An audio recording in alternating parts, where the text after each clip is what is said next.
The idea of exclusivity has long been used to jack up prices on luxury cars, liquor, and fashion. But exactly how much do people value exclusive goods? Enough to pay a premium of 50% or more, according to Chicago Booth's Alex Imas and London School of Economics' Christoph Madaras. The reason reflects a deep-seated aspect of human nature. We put greater value on things other people want but can't have, just because they can't have them. The researchers refer to this motive as dominance seeking. The dominance element comes from the fact that I enjoy things that people want, that they desire, but can't have. So this is through exclusion, I'm able to feel dominant over a different group. And this is what generates these preferences for exclusion, which can be exploited by firms and savvy politicians in order to get reelected or get more profit. The researchers took 274 participants who'd just taken part in an unrelated study for which they were paid $15. The participants were told they could bid as much as $15 in an auction for a custom t-shirt created exclusively for the study. Imas and Madaras split the participants into 3 groups. In the first group, anyone could bid, a basic auction. In the second, a certain number were randomly excluded. But what we found is that by making the opportunity to bid more exclusive, actually average bids went up and revenue for the seller, for us as the experimenter, went up. In fact, bids in these smaller groups, when they knew other people presumably wanted this good but couldn't have it because they couldn't even bid on it, this led to almost a doubling of average bids and much more revenue for the experimenter in these smaller groups. And this experiment also allows us to rule out a whole bunch of things like, for example, scarcity.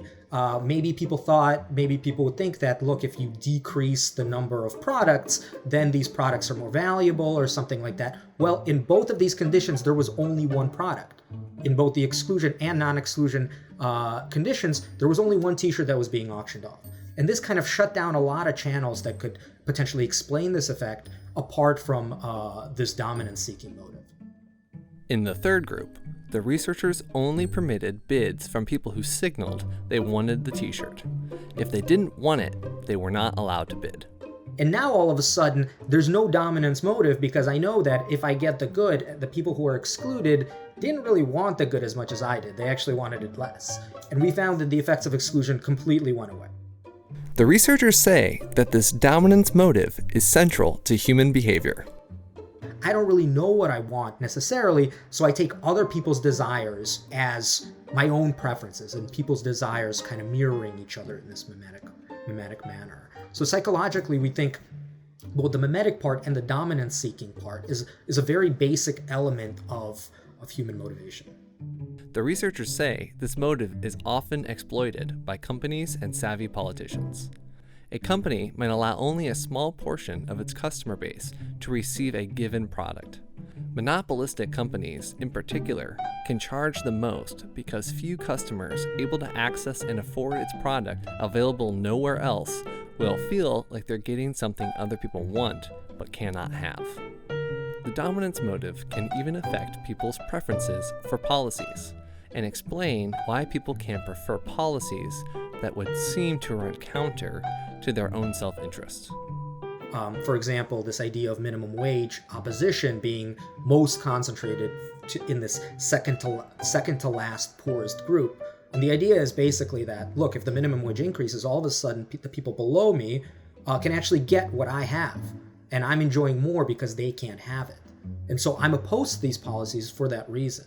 Similarly, you have all of this evidence about recent immigrants or immigrants who have come in the past being really against increases in immigration. We have some quotes in the paper about this.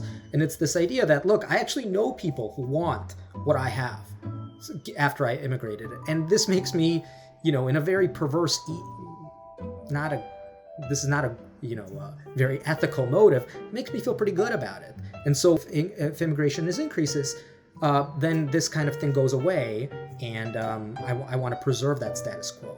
And down the road, this also provides a additional psychological motive for discriminatory policies. So the dominant group is able to consume things that the discriminated group presumably wants but can't have.